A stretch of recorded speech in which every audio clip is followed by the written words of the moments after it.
Сегодня я хочу рассказать о невероятных переменах, которые произошли в школе-гимназии номер 39 имени Ивана Панфилова. С детства мы помним, как важно было иметь возможность учиться в комфортной и современной обстановке. Вот появилась инициатива, которая изменила жизнь учеников и педагогов нашей школы. Что же изменилось в нашей школе? Во-первых, педагоги прошли специальные курсы по новым методам обучения. Конкурс на капитальный ремонт нашей школы выиграла частная компания.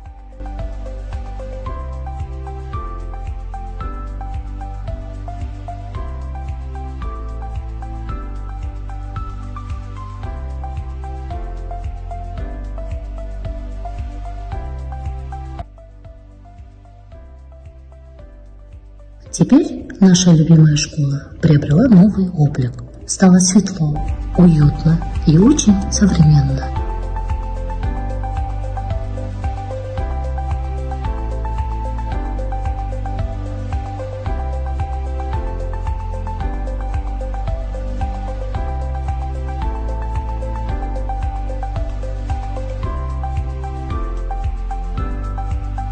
В-третьих, в нашей любимой школе запустили новый проект «Окурман бала». Цель – привить у детей интерес к книге, желание посещать библиотеку. Как мы знаем, завлечь детей в библиотеку, увлечь их чтением, вызвать желание взять книгу в руки – это процесс долгий, постепенный, требующий много усилий. Это главная и важная задача сейчас. Трудная, но выполнимая. Подарить детям радость общения с книгой, возможность обрести к книге друга. А дальше детям обязательно станет в библиотеке интересно.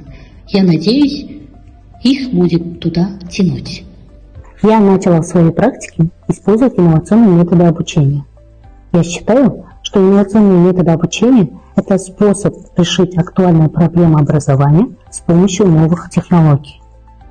Мой любимый предмет – это русский язык и литература. Наша учительница Жанара Аскаровна использует новые методы для обучения. Например, мне нравится додекайдер. Это очень интересный метод.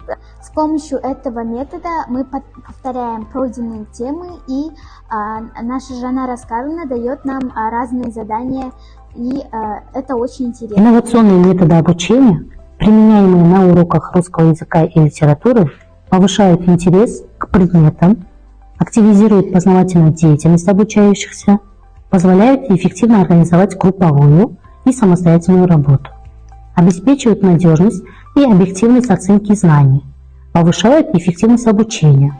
Также включают школьников и педагогов в современное информационное обучение.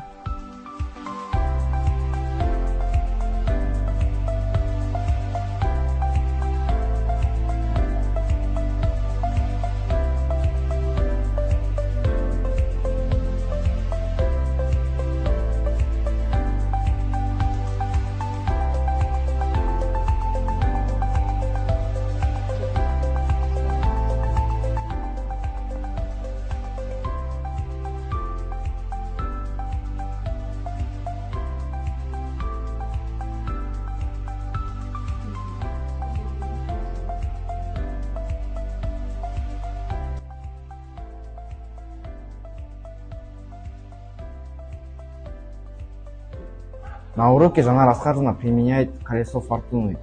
С помощью этого мы определяем, кто входит к доске и будет отвечать на вопрос. Мой любимый метод – это лейс. С помощью него можно повторять темы и отвечать на вопросы.